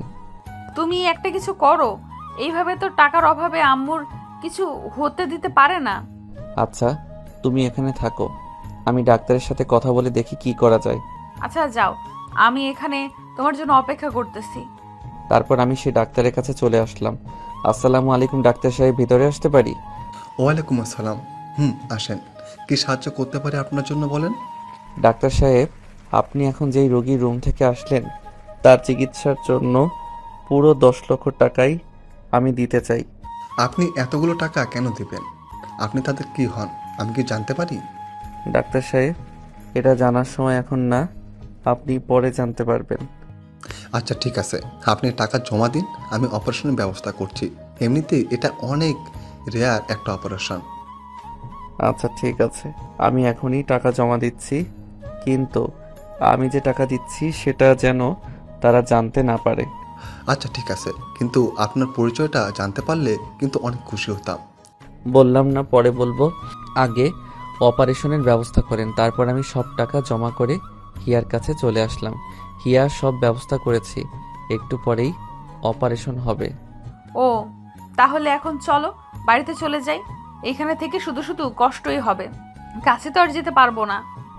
আচ্ছা চলো যাই, এখানে থেকেই বা আর কি করব? ডাক্তারের থেকে ফোন নাম্বার নিয়েছি, এখন বাসায় থেকে খবর নিতে পারবো। তাহলে তো ভালোই হলো। তাহলে এখন চলো যাওয়া যাক।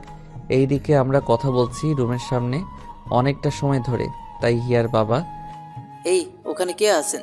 অনেক সময় হলো দেখছি ওখানে দাঁড়িয়ে কি করতেছেন? কিছু বলছেন না কেন? কে আছেন? আমি হিয়ার বাবার কথা শুনেই তাড়াতাড়ি হিয়াকে নিয়ে সোজা বাসায় চলে আসলাম। হিয়া বিছানায় শুয়ে পড়ল। আমি ফ্রেশ হয়ে আসলাম। আচ্ছা হিয়া, তুমি থাকো, আমি খাবার আনতেছি। না, আমার এখন খাওয়ার কোনো ইচ্ছে নেই, একটুও ভালো লাগতেছে না। তুমি বরং যাও, খেয়ে নাও।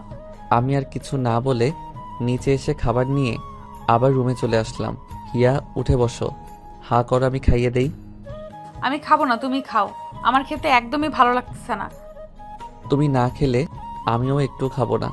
বলেই খাবারের প্লেটটা রাখতে যাব, তখনই আচ্ছা দাও, একটু খাবো, বেশি খাওয়ার জন্য কিন্তু জোর করতে পারবে না। আচ্ছা ঠিক আছে। তারপর আমি হিয়াকে খাইয়ে দিলাম আর হিয়া আমাকে খাইয়ে দিল। প্রতিটি লোকমার সাথেই যেন ভালোবাসা মিশিয়ে আছে। খাবার পর্ব শেষ করে হিয়া, বৃষ্টি কখন আসবে, তোমাকে কি কিছু বলেছে ফোন করে? না, তবে কালকে মনে হয় আসবে, ওর কলেজ কয়েকদিনের জন্য ছুটি আছে শুনেছিলাম। ও আচ্ছা ঠিক আছে, আমি দেখছি। এইভাবে দেখতে দেখতে রাত হয়ে যায়, আমি রুমে শুয়ে আছি। আসো, খাবার খাবে। এই তোমার শয়তান মতলব এখন একদম করবে না কিন্তু। বারে, আমার বউয়ের সাথে আমি শয়তানি করব তাতে তোমার কি? বলছি আর ধীরে ধীরে হিয়ার দিকে এগিয়ে যাচ্ছি। হিয়া পিছনে যেতে যেতে দেওয়ালে আটকে যায়। দেখো, একদম দুষ্টুমি করবে না বলে দিলাম, সব সময় রোম্যান্স মনে হয় এসেই থাকে। হিয়ার ঠোঁট কাঁপতেছে, নিঃশ্বাসও ভারী হচ্ছে। আমি ধীরে ধীরে হিয়ার ঠোঁট নিজের দখলে নিয়ে নিলাম। হিয়া প্রথমে রেসপন্স না করলেও একটু পরে রেসপন্স করে পাক্কা 10 মিনিট পরে ছেড়ে দিলাম। আমাকে কি মেরে ফেলার পরিকল্পনা নিছো নাকি? আর একটু হলে তো দম বন্ধ হয়ে আসতো। বাবারে বাবা, হাঁপিয়ে হাঁপিয়ে বললাম। হা হা হা, ওই আমার না মন ভরেনি, আবার একটু দাও না গো লক্ষ্মী সোনা বউ আমার।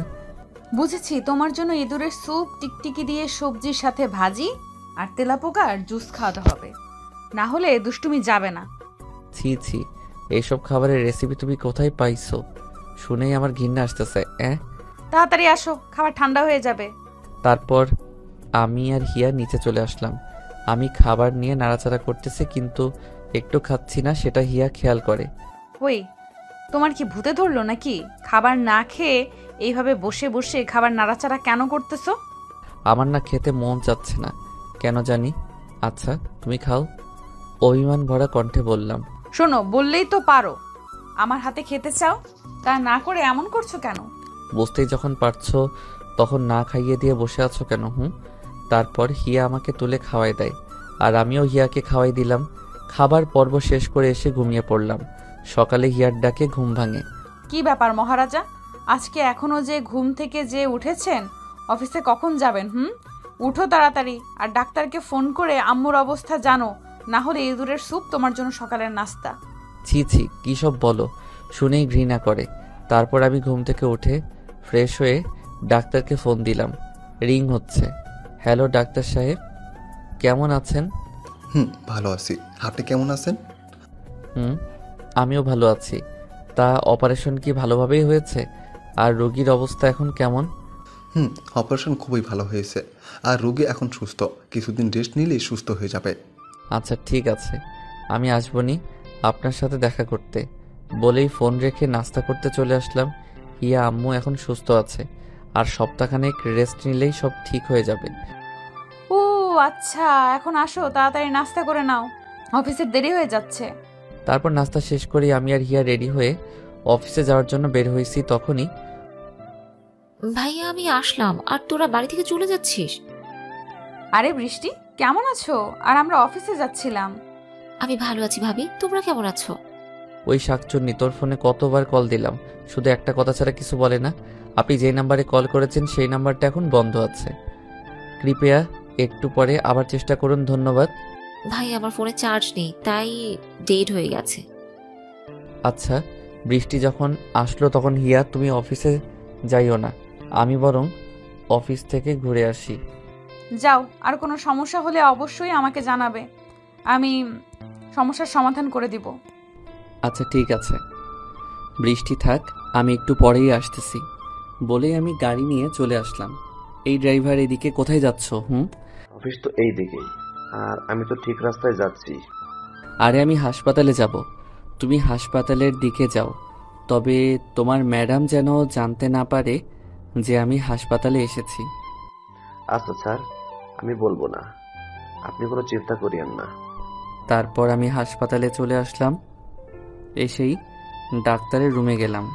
আরে রাতেল সাহেব যে, কি অবস্থা? ভালো। আর এখন রোগীর অবস্থা কেমন? ভালো। আচ্ছা, আপনি রোগীর কি হন সেটা বলেন, না শুনলে যে আমার রাতে ঘুম হবেই না। হা হা হা, শুনতেই হবে। তাহলে না শুনলে হয় না ডাক্তার সাহেব? শুনতেই হবে। আপনি যদি বলেন তাহলে অনেক খুশি হব। আচ্ছা শোনেন, আমি হলাম ওনার মেয়ের জামাই। তারপর সব কিছু খুলে বললাম। আপনি দয়া করে বলবেন না আমি তাদের টাকা দিয়েছি। কি বলেন? এত জঘন্য কাজ কেউ করতে পারে ভাবতে তোমার ঘৃণা লাগে। আচ্ছা ঠিক আছে, বলবো না। আর ডাক্তার সাহেব, এই টাকাগুলো আমার শ্বশুরের হাতে দিবেন। যদি জিজ্ঞেস করে টাকা কে দিয়েছে, তখন আমি কি বলবো?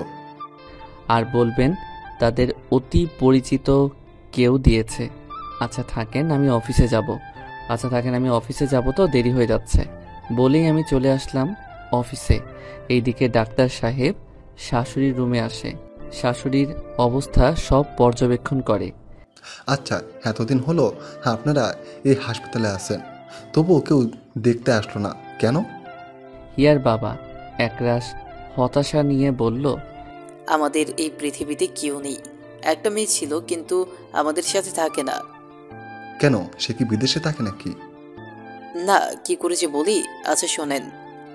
তারপর হিয়ার বাবা সম্পূর্ণ ঘটনা খুলে বলে। আর সেটা শুনে ডাক্তার তো চরম রেগে যায়। জি, আপনি এত খারাপ সেটা তো আগে জানতাম না। মেয়ের সংসার ভাঙার জন্য এত কিছু করছেন। আমরা তখন সব কিছু না বুঝে করেছি, কিন্তু যখন ভুলটা বুঝতে পারলাম তখন তারা কোথায় থাকে সেটা জানি না। এই নিন, এখানে কিছু টাকা আছে, আপনাদের পরিচিত কেউ দিতে বলেছে। এই টাকা আমাদের আবার কে দিল? তাকে আমি চিনি না, তবে যে অপারেশনের সব খরচ দিয়েছে সে এই টাকা দিয়েছে। থাকেন, আপনাদের সাথে কথা বলার ইচ্ছা নাই।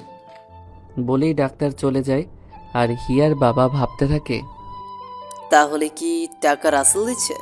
না, সে কি করে এত টাকা পাবে? শুনেছি ও এখন ব্যবসা করে, কিন্তু এত টাকা না, সম্ভব না। তাহলে কে দিল? এইদিকে আমি অফিসে চলে আসি। গেট দিয়ে ভিতরে ঢুকতেছি, তখনই ম্যানেজার রহিম। আসসালামু আলাইকুম স্যার, আজকে একা যে, ম্যাডাম কোথায়? ও, আমার বোন এসেছে, তাই আজকে তোমার ম্যাডাম আসেনি। আমি একটু পরে চলে যাব। চলো একটু কাজ দেখি। চলেন স্যার, আমি আপনাকে সব ঘুরে ঘুরে দেখাচ্ছি।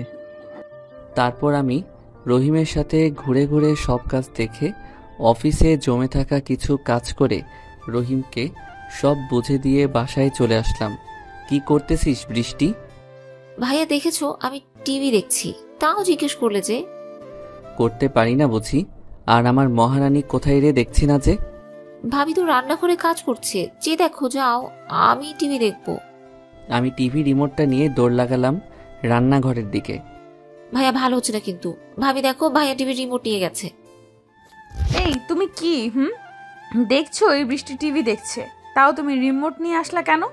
কি আর করব, মজা করার জন্য কিছু পাচ্ছিলাম না, তাই এটা দিয়ে শুরু করলাম। তা আমার বউটা কি করে গো? দেখছো না আমি রান্না করতেছি, তোমার চোখ কি আমার কাছে রেখেছো নাকি? তুমি জানো না আমি তোমার চোখে দুনিয়া দেখি। দেখো, এখন একটুও দুষ্টুমি করবে না। বৃষ্টি বাইরে চিল্লাচিল্লি করতেছে, রিমোট দিয়ে আসো যাও। আমি হিয়ার গালে একটা কিস দিয়েই দৌড়ে বৃষ্টির কাছে চলে আসলাম। রিমোট দিয়ে রুমে আসলাম ফ্রেশ হওয়ার জন্য। আস্তে পাগল একটা, সব সময় শুধু রোম্যান্স আর রোম্যান্স। বুঝি না এত রোম্যান্স আসে কোথা থেকে। এই বৃষ্টি, তোমার ভাইকে ডাকো, ভাত খাবে। ডাকতে হবে না, আমি তো এসেই গেছি, তুমি মনে করার আগেই। আরে বা, আজকে ডাকার আগেই বান্দা হাজির, क्या बात है। তা মিস বাংলাদেশ, এখন কি কি রান্না করেছো শুনি? গন্ধ শুকেই তো পেট ভরে যাচ্ছে, না জানি খেতে কতটা টেস্ট হবে। তোমার জন্য ব্যাং দিয়ে সবজির সাথে ভাজি আর কেঁচো দিয়ে নুডলস, আরও আছে টিকটিকির স্যুপ। কি সব বলো? আমার তো এখনই বমি আসতেছে। ছি ছি, আজব সব রেসিপি তুমি পাও কোথায়? ভাবি এইসব কি খাবারের রেসিপি? খুব সুস্বাদু মনে হয়। খুব সুস্বাদু। তুমি কি একটু খাবে নাকি? তাহলে একদিন রেসিপিটা বানাবো। না ভাই না, আমি এসব খাবো না। ছি ছি, শুনেই তো গা ঘিন ঘিন করছে। তারপর হাসি ঠাট্টার মাধ্যমেই খাবার পর্ব শেষ করলাম। এইভাবে চলে যায় 2 মাস। আমি সোফায় হিয়া কোলে মাথা রেখে শুয়ে আছি, আর হিয়ার আমার চুলে বিলি কেটে দিচ্ছে। খুব ভালো লাগতেছে। তখন এই সুখের মাঝে বিরক্ত করার জন্য আমার ফোনটা বেজে ওঠে। ওই, তোমার ফোন বেজেই চলেছে, রিসিভ করে দেখো কে ফোন করলো। বেচারা ফোন দিয়ে হয়রান হয়েই যাচ্ছে। আমি ফোনটা হাতে নিয়ে দেখি ম্যানেজার রহিম চাচা ফোন করেছে। হ্যালো রহিম চাচা। স্যার, আমি যেই কারণে আমি ফোন দিয়েছি। হ্যাঁ বলেন, কি বলতে ফোন করেছেন? আমি একটা কাজে বিজি ছিলাম যে আপনি বিরক্ত করলেন। সরি স্যার, বিরক্ত না করে পারলাম না। আমাদের যে ইংল্যান্ডের একটা প্রজেক্ট পাওয়ার কথা ছিল, সেই মালিক এসেছে আপনার সাথে কথা বলতে। ও আচ্ছা, আমার এই ছোট্ট মাথায় ইংরেজিতে কিছু ধরে না, তাই আপনার ম্যাডামকে দিচ্ছি, সেই সব বুঝে নিবনি। আচ্ছা স্যার। এই নিন কথা বলেন, ম্যাডাম লাইনে আছে। তারপর হিয়া অনেক সময় কথা বলে ফোন রেখে দেয়। হিয়া, কি বললেন উনি? ইংরেজিতে বোঝাবো নাকি হিন্দিতে, কোনটা বলো? আজ ইংরেজি পারি না বলে আমার সাথে মজা করতেছো তাই না? ভালোই। এই জানো, রাগ করতেছো কেন? আমি তো তোমার সাথে মজা করতেছিলাম। আর আমরা প্রজেক্টটা পেয়েছি, অনেক বড় প্রজেক্ট এটা। কি বলো? আমরা তাহলে প্রজেক্টটা পেয়েছি? অনেক লাভ হবে আমাদের। তাহলে রহিম চাচাকে বুঝিয়ে দিতে হবে কিভাবে কাজটা করবে। বোঝাতে হবে, আর শ্রমিকদের বেতন বাড়িয়ে কাজ করতে হবে, তাহলে তারা কাজে আগ্রহী হবে। বলেই আমার কপালে একটা চুমু দিয়ে রুমে চলে যায়। আমি রহিম চাচাকে ফোন দিলাম। হ্যালো। হ্যাঁ স্যার বলেন।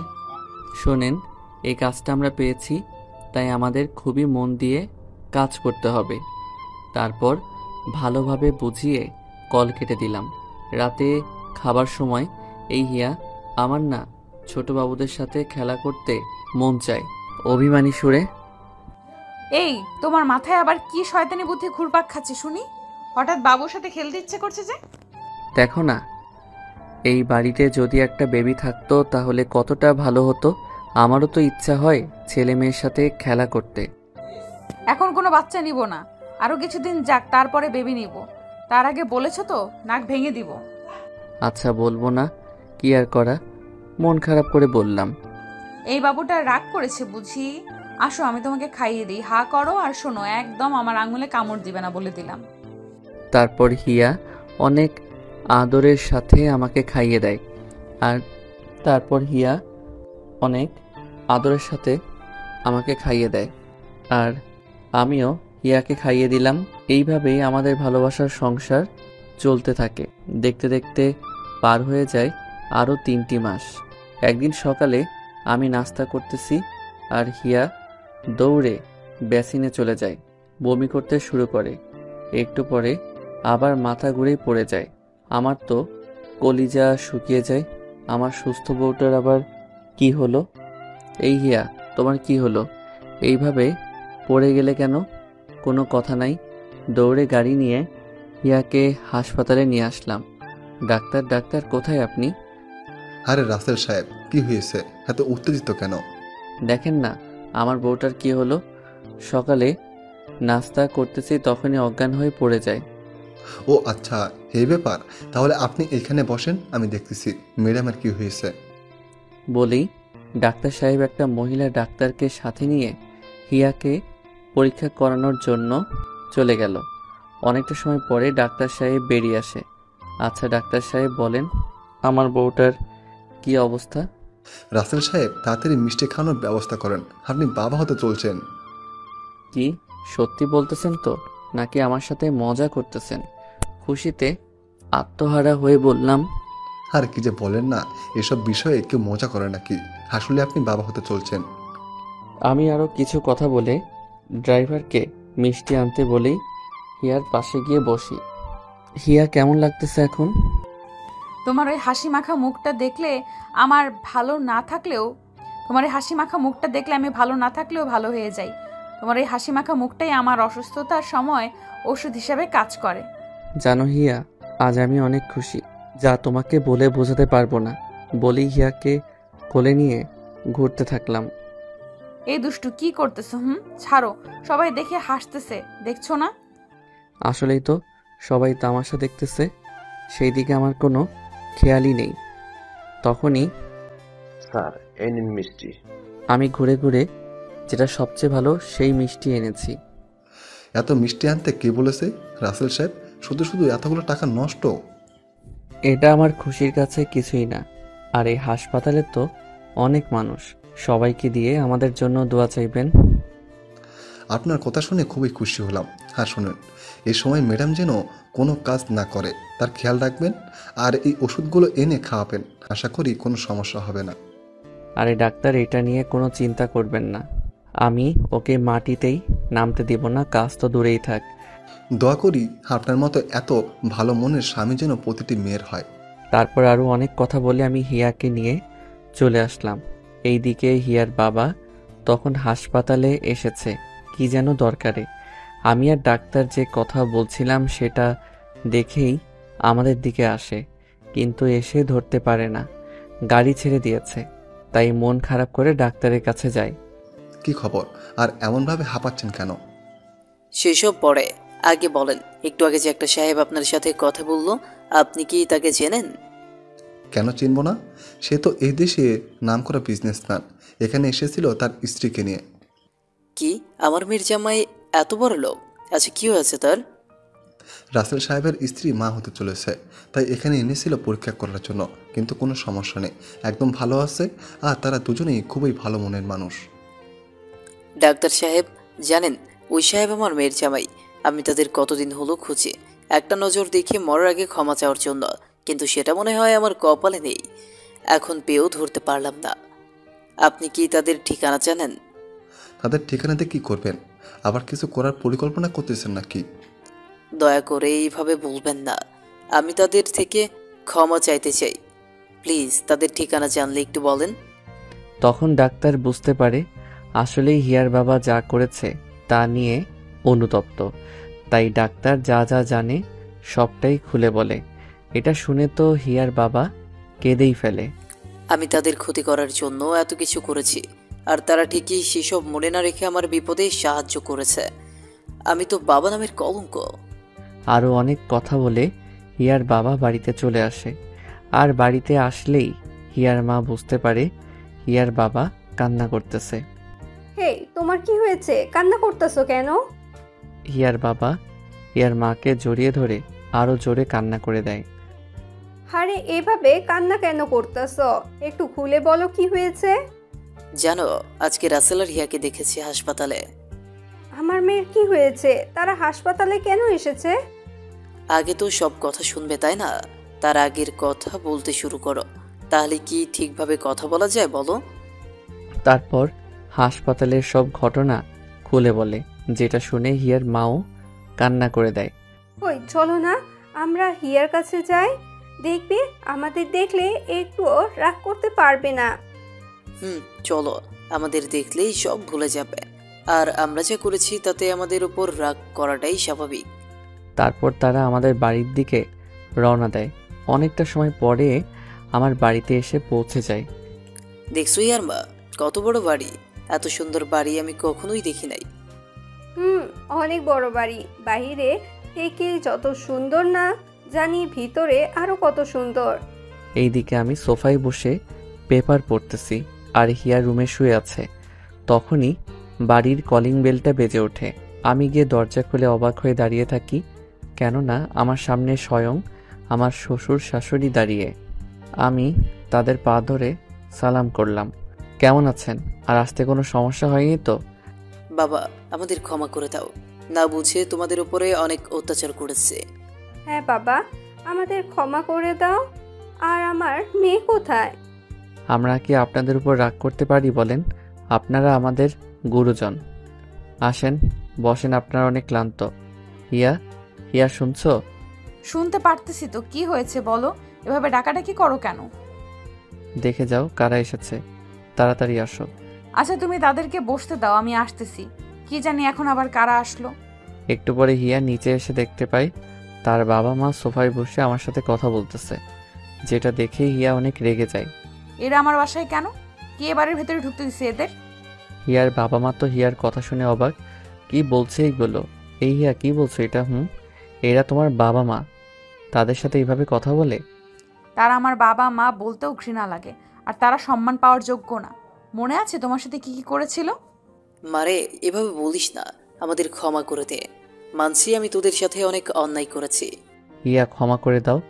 দেখো এরা যা করেছে তাদের জায়গায় আমরা থাকলেও কিন্তু সেটাই করতাম। আর তুমি উত্তেজিত হইও না, বেবির ক্ষতি হবে। মারে, আর কত অভিমান করবি বল? দয়া করে মরার আগে ক্ষমা করে দে আমাদের। একবার তো মরতে মরতে বেঁচে গেছি তোদের টাকার কারণে। রাসেল যদি সাহায্য না করতো তাহলে হয়তো এতদিন কবেই আল্লাহর কাছে পৌঁছে যেতাম।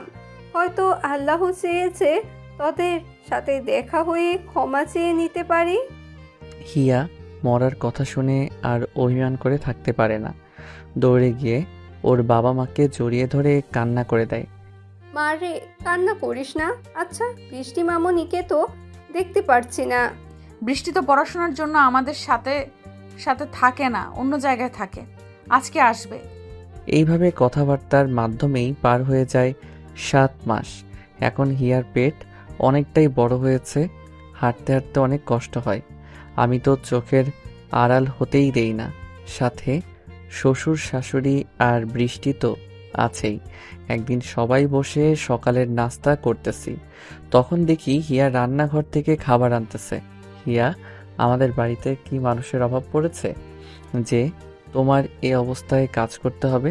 নাকি তুমি চাও না সুস্থ থাকতে? কোনটা? এতে কোনো সমস্যা হবে না, তাও কেন এমন করতেছো? তুমি জানো যে কোনো সমস্যা হবে না। তোমার যা ইচ্ছা কর, আমি কিছুই বলবো না। বৃষ্টি, সব কাজের লোককে সরিয়ে দে। ইয়া তো আছেই কাজ করার জন্য, তাহলে হুদাই টাকা নষ্ট করে কি হবে? বলে আমি রুমে চলে আসি। ভাবি, তুমি জানোই ভাইয়া তোমাকে কাজ করতে দিতে চায় না। তোমার যেন কোনো কষ্ট না হয় তার জন্য এতগুলো লোক রাখা। তাও তুমি কেন এটা আনতে গেলে? ও মা, বাবাজি তো ঠিকই বলেছে। আর এই সময়ে তোর ভারী কোনো কাজ করা যাবে না। আমার তো কাজ না করলে ভালো লাগে না। বসে বসে কি থাকা যায় বলো? এইভাবে দেখতে দেখতে হিয়ার ডেলিভারির সময় হয়ে যায়। একদিন রাতে সবাই খাবার খাচ্ছি, তখনই হিয়া চিৎকার দিয়ে ফ্লোরে পড়ে যায়। ভাইয়া, ভাবি অজ্ঞান হয়ে পড়ে গেছে, তাড়াতাড়ি হাসপাতালে নিতে হবে। আমার চোখ থেকে তো জল সরছেই না, অনবরত পড়েই যাচ্ছে। তারপর তাড়াতাড়ি করে হিয়াকে গাড়িতে তুলে হাসপাতালের দিকে রওনা দেই। হিয়ার জ্ঞান ফিরে আসে, চিৎকার করতে থাকে, কিন্তু আজকে পথ যেন শেষ হচ্ছেই না। দেখতে দেখতে অবশেষে হাসপাতালে পৌঁছে গেলাম। ডাক্তার, ডাক্তার কোথায় আপনি? আমার চিৎকার শুনে সবাই দৌড়ে চলে আসে। রাসেল সাহেব, এভাবে চিৎকার করেন কেন? কি হয়েছে?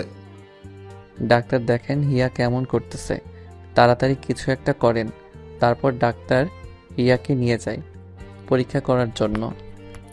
পরীক্ষা শেষ করে ডাক্তার বলে, দেখুন, আপনার স্ত্রীর যে অবস্থা এখন, তাতে সিজার করাতে হবে, না হলে অনেক বড় ক্ষতি হবে। যা করলে ভালো হবে সেটা করেন, কিন্তু আমার স্ত্রীর যেন কোনো ক্ষতি না হয় বলে দিলাম। কিছুই হবে না, আল্লাহর উপর ভরসা রাখেন। আপনি পেপারে সই করেন, আমি এখনই কাজ শুরু করব। রোগীর অবস্থা খুবই খারাপ। আচ্ছা, আপনি কাজ শুরু করেন, আমি সই করে দিচ্ছি। সই করার সময় হাত কাঁপতেছিল। হিয়া আমার হাত ধরে রেখেছে, চোখ দিয়ে পানি ঝরছে অঝরে। আমি তোমাকে ছেড়ে যাব না, প্লিজ। ডাক্তারকে বলো আমি যাব না তাদের সাথে। যদি আমার কিছু হয় তাহলে তোমাকে কে দেখবে? হিয়া, কিছু হবে না, আর আমি আছি তো নাকি? তুমি দেখবে একটু পরেই সব ঠিক হয়ে যাবে। মারে, কান্না করিস না, কিচ্ছুই হবে না। আমরা তো আছি, তাই না? কিন্তু হিয়া কিছুতেই যেতে চাচ্ছে না অপারেশন রুমে। হিয়া, পাগলামো করো না, এমনিতেই তোমার অবস্থা ভালো না। তাড়িয়ে দিচ্ছ তাই না? আমি কি তোমাকে খুবই বিরক্ত করি বলো? আর একটু তোমাকে জ্বালাবো না, তবু এদের সাথে আমাকে যেতে বলিও না। সবার চোখেই পানি, এমনকি আমি শুনেছি ডাক্তাররা নাকি অপারেশন করতে কাঁদে না। আর সে ডাক্তারের চোখে এখন পানি হিয়ার কাহিনী দেখে। ডাক্তার সাহেব, আপনি ওকে নিয়ে যান। অন্যদিকে মুখ করে বললাম, কেননা আমি হিয়ার দিকে তাকাতে পারছিলাম না। হিয়াকে নিয়ে গেল আমার হাত থেকে ছাড়িয়ে। যখন হিয়ার থেকে আমার হাত ছেড়ে গেল, ভাইয়া, এইভাবে ভেঙে পড়লে চলবে না। দেখবি কিচ্ছু হবে না, আল্লাহর উপরে ভরসা রাখ, সব ঠিক হয়ে যাবে। তখন মনে হলো আমার কলিজাটাই বের হয়ে গেল। রে বলেই আমি বৃষ্টিকে ধরে কান্না করে দিলাম। আজ যেন চোখের পানি কোনো বাধা মানছেই না। আল্লাহ মেয়েদের এই কষ্টটা কেন দেয়, এটা যে সহ্য করার মতো না। আমি হিয়ার চোখে দেখেছি কতটা কষ্ট হচ্ছিল। ওর কাছে মনে হচ্ছিল হয়তো মৃত্যু যন্ত্রণা ও এই যন্ত্রণার থেকে কম। এইভাবে দেখতে দেখতে 2 ঘন্টা পার হয়ে যায়। যেখানে সিজার করতে লাগে না আধা ঘন্টা, আমার তো চিন্তা আরো বেড়ে গেল। ভাইয়া, এত সময় কেন লাগছে বুঝতে পারছি না তো কিছুই। আমিও তো কিছুই বুঝতে পারছি না এত সময় কেন লাগতেছে। হিয়ার আবার পুরো কথাটা বলতে যাব, তখনই ডাক্তার বেরিয়ে আসে। আমি ডাক্তারকে জিজ্ঞেস করলাম, কি অবস্থা হিয়ার, ও ভালো আছে তো? প্লিজ ডাক্তার বলেন। ডাক্তার কিছু বলছে না, ওনার চোখেও পানি। দেখুন রাসেল সাহেব, আমরা আমাদের পুরো চেষ্টা করেছি, তারপরে কি হয়েছে আমার হিয়ার, আগে সেটা বলেন, না হলে আমি আপনাকে মেরে ফেলবো। ডাক্তারের গলা চেপে ধরে, ভাইয়া কি করছিস? ছেড়ে দিয়ে শোন কি বলে। পুরো কথা না শুনে এমন করছিস? দেখুন, আপনার এমন আচরণ করাটা স্বাভাবিক। আমরা অনেক চেষ্টার পরেও আপনার মেয়ে ও স্ত্রীকে বাঁচাতে পেরেছি। এটাই আল্লাহর কাছে অনেক শুকরিয়া, কেননা আজ পর্যন্ত আমি এমন সিজার করি নাই। ধন্যবাদ ডাক্তার, আমি আসলে মানতে পারছিলাম না, তাই আপনার সাথে বাজে ব্যবহার করেছি। এখন মা মেয়ে ভালো আছে তো? এখন দুজনেই সুস্থ আছে, একটু পরেই বিদায় দেওয়া হবে। আর হ্যাঁ, আপনার চাঁদের মতো একটা সুন্দর ফুটফুটে মেয়ে হয়েছে। তারপর হিয়াকে বেডে দেওয়া হয়। হিয়ার জ্ঞান ফিরেছে। এখন আপনারা রুমে যেতে পারেন, রোগীকে বেড শিফট করা হয়েছে। ভাইয়া তুই আগে যা, আমি পরে যাচ্ছি। আমি দৌড়ে হিয়ার রুমে চলে আসলাম। আমাকে দেখেই হিয়া অন্যদিকে মুখ ঘুরিয়ে নিল। আমি গিয়ে, হিয়া এখন কেমন লাগছে? হিয়ার মুখে কোনো কথা নেই, তাই আমি আমার মেয়ের কাছে গেলাম। কিন্তু আমি তো অবাক, এ কি, মেয়েও তার মায়ের মতো রাগ করেছে। অন্যদিকে মুখ নিল। দেখেছ হিয়া, মেয়েও আমার সাথে রাগ করেছে। তোমার সাথে কথা নেই, যাও এখান থেকে। তুমি আমাকে তাড়িয়ে দিতে চেয়েছিলে, আর মেয়েও আমার দলে। আমি হিয়ার কপালে একটা চুমু দিতেই মেয়ে আমার কান্না করে দিল। হিয়া, মেয়ে কান্না করতেছে কেন? জানি না তো, তুমি দেখো মেয়ে কান্না কেন করে। আমি গিয়ে মেয়ের হাতে একটা কলম দিয়ে গলায় একটা স্বর্ণের চেন পরিয়ে কপালে একটা চুমু দিতেই কান্না শেষ। দেখেছো, মেয়ে এক্ষুনি আমাকে হিংসে করে। আমার কপালে চুমু দিলে আর কান্না করলো, আর এখন ওকে চুমু দিছো, কান্না শেষ। দেখেছো তো, মেয়ে আমার মতো একা আদর নিবে না। কি নাম রাখলে তোমার মেয়ের? রুহি, জান্নাত, হিমি। আমি তো রুহি বলেই ডাকবো আমার আদরের প্রিন্সেসকে। তারপর একে একে সবাই রুমে আসে, ডাক্তাররাও আসে। এইভাবে হাসপাতালে 7 দিন থেকে হিয়া আর রুহিকে বাসায় নিয়ে আসি। এইভাবেই শেষ হয়ে যায় ভালোবাসার আরেকটি গল্প। আপনারা সবাই আমাদের জন্য দোয়া করবেন, যেন সারা জীবন এইভাবে একসঙ্গে থাকতে পারি।